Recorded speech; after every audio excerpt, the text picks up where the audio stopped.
Roar, growl, snarl, bellow.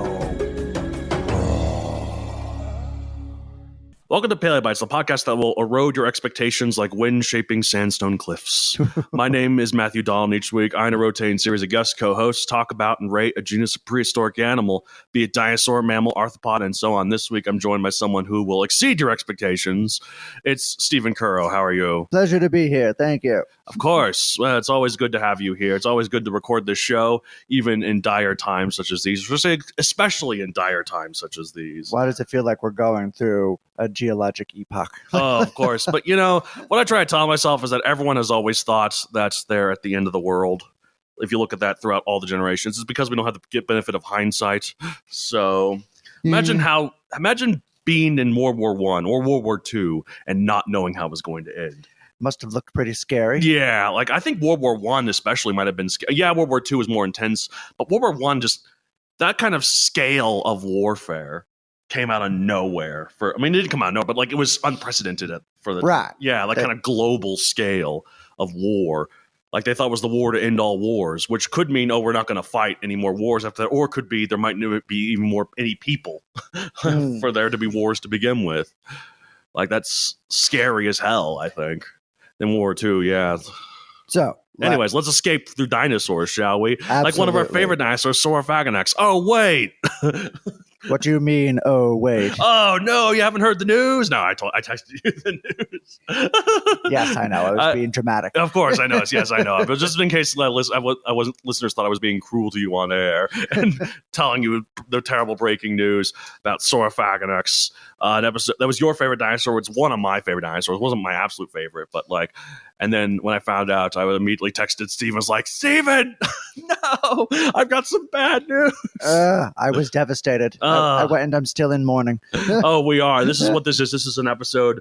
This is an episode of mourning. This is a time of mourning, not just for our country, but for our dinosaur, Saurophaganax. So we're paying our respects to Saurophaganax today. We're talking about the Usurper of Saurophaganax, which will actually be what this episode is called. Allosaurus anax, the Usurper of Saurophaganax.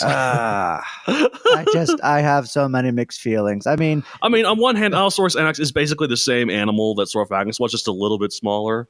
And doesn't have the distinctiveness of being its own genus, though, and that's the kicker. It's just an Allosaurus. Yeah, so. Even though it is, again, it's basically what we thought. So it's like sort of like, I don't know. It's anyway. So type, it is a heartless backstabber, a group of mean meanies that take over and discredit cooler creatures. In all seriousness, it's a carnosaurian theropod. A group of mean dinosaurs that include the Allosaurids, Carcharodontosaurs, and according to some recent studies, possibly the Megalosaurids and Spinosaurids. Although the latter two might have been a sister group to the side of it rather than cladistically, rather than just, in the same sort of thing. Cladistics is weird. And we'll get more into that in a later episode. Plus, it's just a really hard word to say. Cladistics. Cladistics. Yep. There's certain words that, like, some people just get really tripped up about. And I think it's funny, especially when it's a word that doesn't bother me too much. But, like, some people just cannot say it. Like, you remember the actress Gemma Arterton? Actually, I don't. Who's this? You've seen Prince of Persia or Crest of the Titans? Okay. Like, yeah, it's her. She came and went. I think she probably still does indie stuff, whatever. But whatever it is, her name used to bother this one YouTuber I followed so much that he just couldn't say it. Jim Arterton. I don't know what it is. He just something about his head just didn't click. I went to school with this guy, and his last name was, to this day, I'm not even sure if I'm pronouncing it properly. Kurakantos. It's a Greek name, but yes, when you spell it out, it was like 50 extra letters. So, nice. Which is meaning no disrespect, but I'm looking at it like, how do you say this? Well, sort of like, so confused. Jennifer Aniston's real last name is like something long in Greek too. In fact, that real last name was actually used in an episode of Friends. And like during Monica and Chandler's wedding, there was like another wedding going on across the hall, and that the last name of that was actually Jennifer Aniston's real last name. That's hilarious. So that's the way they fit it in. So I forget what it was. A lot of famous people, their names are completely different. Right. Like, do you know that Thomas Cruise? Thomas Cruise. Well, it's because his full name, Cruise is his middle name, which to be fair is a cool middle name. His last name is Mapotha. Tom Mapotha just doesn't quite have the Thomas same ring Cruise to it. Mapotha. Tom, yeah. Tom Interesting. Cruise. Yeah. Well, like Whoopi Goldberg, her parents did not name her Whoopi. Yeah, I'd hope not. Amazing of an actress as she is, that was not her first name. She was the first black EGOT.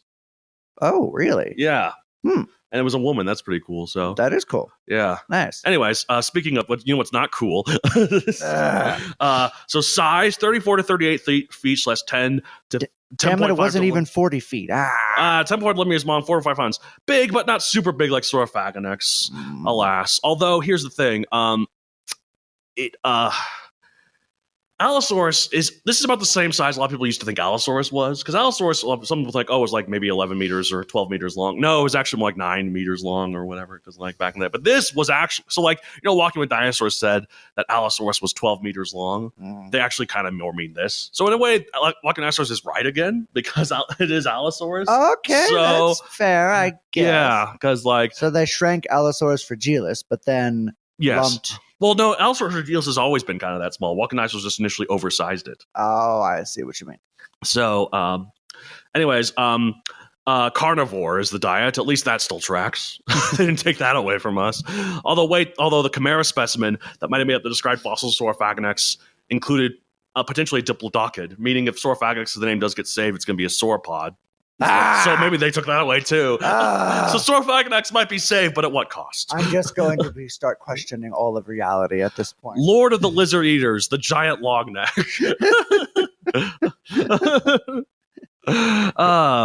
Time late Jurassic, 155 to 145 million years ago. Location United States. Described in 2024. As in a couple of weeks ago, as of recording, when I sent you the text. Pop culture appearances, none yet, although I'm reworking my latest Megazoic book to feature these instead of the late and great Saurophaganax. I'm going to say A.anax, sort of like T.rex. So, yes. So A.anax, which also is kind of hard to say. I can still fit it in my book. Because you have the naxes. Yes, they're called nax. So I remember I texted you, I was like, wait, you can still use nax. You can still do it. Exactly. Yes. So I have one shred of hope left. So normally I wouldn't care about editing this into my books because paleofiction's going to get outdated eventually no matter what. But their species significance is kind of plot relevant, and I'm republishing them with new covers, so this gives you an opportunity to edit this. So perfect. Yes. All right. So Saurophaganax was described in a paper published only weeks ago to what we know as a chimera, which is when fossils of multiple species are described together as one individual by mistake. In this case, several Allosaurus fossils are mixed together with some unknown diplodocid sauropod. That unknown diplodocid could end up being Saurophaganax. This means that the name Saurophaganax could still be saved. Like I said, instead of being an awesome super Allosaurus, it would mean be that sauropod, which is weird to think about. I guess it's kind of cool that they discovered a new There's another word I don't like. Diplodocid. Yeah. Diplodocid. Thank you. Long neck. Long neck. Sauropod. Yes, sauropod, yes. But they found a new dinosaur lumped in there. That's kind of cool. Yes. But now the material of it is so fragmentary that the name Saurophaganax for now is considered a nomen dubium, a scientific name of unknown or doubtful application. I learned of a recent nomen court. I learned this recently and it made me sad. Some names are actually so special that they preserve them. Like Archaeopteryx is one of those. It's called a nomen conservatum, which is like, no matter what, even if something like comes like, oh, this needs to be changed to this, it's gets preference. We will name it Archaeopteryx. It has enough significance that they're like, we're giving this special privilege to like, even if like something for Archaeopteryx came out, it's like, oh, actually it was this thing that was described earlier, so that earlier name takes precedence. Like, well, nope, we're keeping Archaeopteryx. Oh, wow. So you can't. They're going to buck the tradition. Yeah, that's what it is. And so priority. And so conversely, there's a name called nomen oblitum, which is like when something loses its name because another name takes preference. Right. That happens all the time. Right, I know. But then but no, in this specific instance, what I'm saying. So like say Archaeopteryx was actually revealed to be some other species that was described earlier. That species would be a nomen oblitum. Right. Because even though it normally would take preference, but in this case it didn't because of the conservatum. So it ceases to exist. Yes, so it's all man-made bullshit. It's like I mean, we think of the different branches of the animal world as a tree. Right. But my old boss from Dinosaur Ridge described it as more of a complicated bush. Oh, yeah. Because it's gnarled and it goes backwards on itself. In Zootopia, Journey to Shandar, I believe, where they had the big tree that like was split into two at the trunk, and then somehow it's like that was cool, but like that tree's got to constantly keep changing, I guess. And like they have to keep taking the flags. Wait, no, this tree goes over here. James Gurney will find a way to retcon it. Yeah, I mean he has the cool thing where it's like he doesn't really care about retcons if it means scientific accuracy, although it does depend for characters. You know that one character, Marik, I think is his name. He was a Deinonychus in the first book. Yeah. He was like the librarian. Or Malik, or it may have been I don't know what it was. In the first book, he was scaly because that's what we thought they were back then. His name was Emmett. I'm pretty sure. But I know who you're talking about, the librarian in Waterfall City. Okay, are you thinking of the one that was in the show? Because I'm thinking of the one that was in the books. The one in the show was called Zippo. Oh, that was right, Zippo. Okay, I remember Emmett, though, huh? Yeah. That was like Marik or Malik or I don't know. Naleb was the human librarian. Maybe I'm thinking of Naleb, these names. I don't know. But like, anyway, so that character, Emmett, I guess, he has not appeared since the original book because I guess it'd be a wreck. He's like, well, he's got to be feathered now, but I don't want to retcon like a thing with like, I guess I just took some sort of drug that made me naked for a bit. But no, so like he just hasn't. But he did show Oviraptor in the first book, or Ovinutrix as he calls it, because they take care of the eggs. Right. But then the third book they do have feathers, so he is able to do retcons. In that sense because he wants to keep it paleo accurate art. So he just decided to start having feathered dinosaurs, and that you don't have to understand why. Like, no, it's just because it's interesting to see like how they retcon remember in the first book they had the Dinochirus ring tossing thing where like they imagined them as like giant gallimimuses, so they were really fast too. Well, now we know not only was Dinochirus like big and bulky with a sail on its back, it was also very slow. So how is he going to retcon that? Oops. Again, that's the thing with writing paleo fiction. It's just gonna get outdated. It's hit or miss, yeah. I mean, Bix, the Protoceratops. Yes, I forget the proper name, but technically she was a Protoceratops, and it was like a made-up species, which was really intelligent and explained one reason why she talked. Well, because not all dinosaurs talk. I mean, they were sentient, but like not all of them spoke English. Yeah. So you could argue that the weird Dinochirus was just some other weird. That is true, because he did because also the skybacks was the same too, as Quetzalcoatlus skybacks. Right. So which is a made up species. So is it though? Because I read in National Geographic that there was a smaller skybacks, but it's very obscure. I don't know. All I know is that in the end of World Beneath there was the North Roppy, and they were enormous. They're big. They're like the jumbo jets of the Dinotopia world. Yeah. So I don't know. Who cares? But well, we do. I guess that's true. We do. That's why we're here. This is what we do. So as for Allosaurus anax itself, that is what we do. That's our. I mean, I was going to say it's our job, but it's not. This is our hobby. I guess it's sort of a job. I am getting paid for this show. There you go. You see, for me. So, anyways, as for Allosaurus anax itself, it's basically Saurophaganax, but slightly smaller and without the badassness of having a distinctive genus name. People forget that despite walking with dinosaurs, like I said about Allosaurus being 39 feet, just 12 meters long, they're actually considered much smaller. Anything of this around the size, the walking with dinosaurs depiction was usually considered to be Saurophaganax. Mm-hmm. But now that Allosaurus is about that length, walking dinosaurs is now once more accurate. So I guess you could retroactively consider that to be a pop culture appearance of the show, kind of like Australopithecus being what we think the polar Allosaur was in that show. Right. So it's basically the same. Yeah, but the name was different.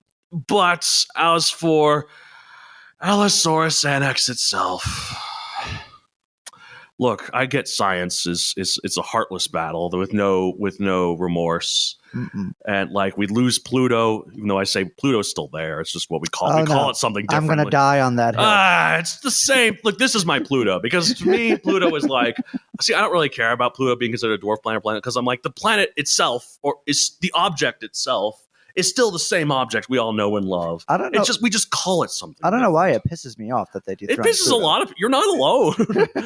Like it pisses a lot of. But I'm like, it's still the same object. Maybe I remember how I said at one point that was like, oh well, if we count as a planet, we have to count like 50 other things a planet too, other trans-Neptunians. And you're like, well, Pluto could be the exception. And I was like, well, that's not how science works. But then I just told you about conservatum. Right. So I guess we could, like, again, this is all made up stuff. Pluto could be considered a protected thing. So, like, even though it's technically the exact same object as Eris and Sedna and Makimake and Orcus and all those other trans-Neptunian objects, Pluto is a special case. It gets preserved as a planet. So I guess we could do that because scientists are just making up whatever BS they want. We just keep trying to put things in a box and spit the squarest of pegs into the roundest of holes. Exactly, and then it just doesn't quite fit. And then we get a nail file and we try to file it. Oh my goodness! It's like we always like to categorize things, but everything is a spectrum. I guess this is why, to get in a more realistic note, well, not realistic, like more real as in controversial note, I guess. Okay. Or like in terms of like real as in, that got too real sort of thing is kind of more what I mean. So many people are unwilling to accept transgender stuff because the idea of sexuality not being binary but a spectrum can be very confusing for some people because our brains do like to fit things into neat categories. Binary is evil. Easy, I meant to say. Binary is evil, yes. No, binary is easy. This or this. Yes, exactly. But it's just... So it scares people. And even I admit I have some confusion sometimes. But I try not to like...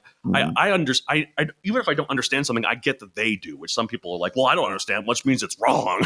Right. Because like someone on TikTok I saw was like, I am a non-binary lesbian. I'm like, how does that work? I'm like, I like, if you're non-binary, that would confuse me too. Yeah, I was like, okay, look, I support you, and I'm not saying you're wrong. I just don't understand how that works. Right. Because, like, I thought if you were non-binary, you're not either gender. But if you're a lesbian, isn't that specifically woman-loving woman? But then I looked it up, and I looked. It's like some people, like, there might be different reasons why, like, if they were like assigned female at birth, or if they like consider themselves, they connect themselves more. They connect more with the lesbian culture than like something like that. Like, I mean, that's like dinosaurs and science. Gender itself is a very complicated and diverse thing, and all ends of it should be celebrated. Like, why are we freaking out about it? Even sex can be complicated too, right? Yeah, because like sex is like.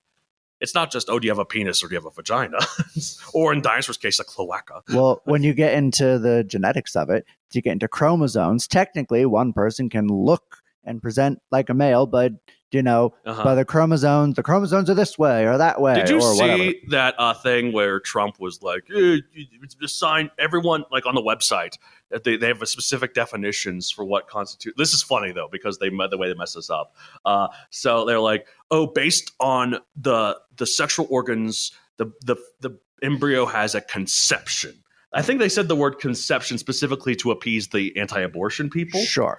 But that has the very funny caveat. If you remember in Jurassic Park, they said that like all embryos start out female, but they get an endosome that later on that turns them male. We just denied that. So because of that, legally, every single U.S. citizen is now a woman. Based on that, we are all ladies. Okay, then. So girl power. But just by Trump's definition, then people are like, this is what your president said. That's the legal. Or even better, some people point out that actually at conception you don't have either. You haven't grown yet, so actually we're all non-binary. Oh, well, that works too. Point is, there's two genders now: non-binary and female.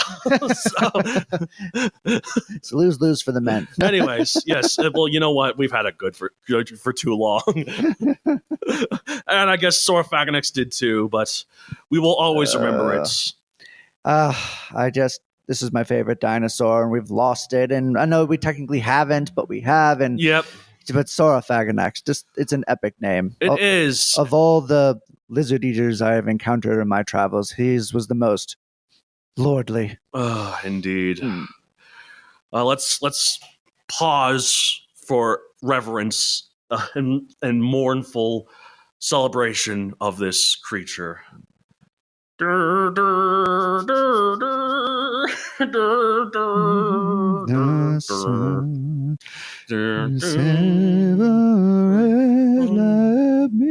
can't see, but I'm saluting.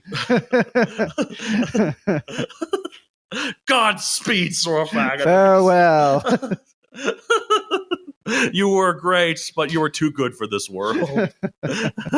In some parallel universe, you do exist. Ah, man, indeed. Or in some parallel universe, the name Saurophaganax was preserved. Because, like I said, Allosaurus anax is technically, except for just being a teeny bit smaller, pretty much the exactly what we thought Saurophaganax was. I guess I'm wrapping around the head. I am wrapping around my head that my favorite dinosaur now is Allosaurus, just a specific species of Allosaurus. Allosaurus. Well, I mean, hey, it is what I mean.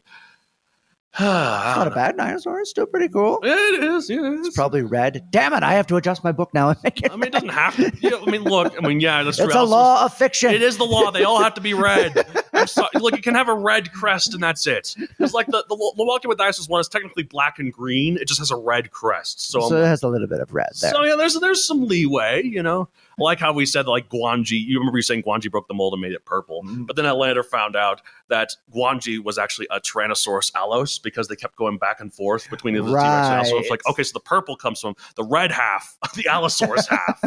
So the blue is T-Rex, the red is Allosaurus. Red is in there somewhere. You get purple, yeah. That's just the law. That's how it is. Sometimes they break it, in which they're wrong. Like yes, like like when Dinosaurs Roamed America has like a dark green Allosaurus. I'm like, you're not right. No, heresy, blasphemy. No. It's gotta be red. Even like the Fallen Kingdom one, and like the one in Dominion too. It's mostly kind of brownish green. Yeah, it's got a little red, but it's got a little red again on that crest. We all like the red somewhere there. The red has to be the highlight somehow. Like whether it be, or it has to be the whole body. Like in Jurassic Park Operation Genesis, solid red. That was like an orange. It was an orangish red, but orangish red, but basically, yeah, red. And then like, anyway. All right, well, let's rate Allosaurus Anax 1 at 65 million, and we should probably keep our subjective feelings out. Well, no, we don't have to. Who cares? There's no rules to this show. I don't know how to rate it because he's my favorite, but he's not in A rating, not eligible, or not eligible goes to the E. What is the not applicable? That's what. Not applicable. Yeah, I was like, what's the word? I'll give it a full 65 because it's still technically my favorite. That seems like a pity 65. If it's not 65, then it's not my. Then how can I say it's my favorite, but it doesn't have a full? Yeah, because you don't want it to be your favorite. Well, what are you rating it? I don't. You know, it's hard for me too. You know, like. On one hand, like getting all my subjective feelings on this, it's still an objectively awesome dinosaur. Yes, it's not quite as big as T-Rex, but it's still very close to T-Rex sized in the Jurassic. And that's very cool. And, you know, it still did everything Saurophaganax did, but the name is just not as good. I mean, I'm glad they kept a little bit in it. Allosaurus anax. Or anax or anax. Again, it kind of, I was saying before recording, it sounds a little bit like anal.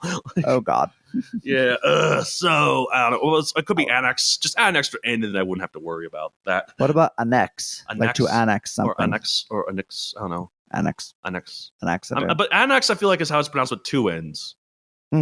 So, like you're right. Yeah. So it would be anax. It would be anax or anax. Anax. Let's say it's anax. Anax. Anax. I'm gonna see if I can find someone on YouTube that properly pronounces it. Yeah, you know what? I can't take my subjective feeling out of this. 100,000. Whoa, not even a million. Yeah, oh, 0.1 million. How dare you? No, I'm kidding. Yeah, how dare you? How dare Allosaurus Anax? How dare you, paleontologists? I get, you know, it's science. And Saurophaganax was kind of like it was on shaky ground for a while, anyways. At least it wasn't sullied by James Horner. Yeah, we don't think that James Horner. You mean the composer? You mean Jack Horner?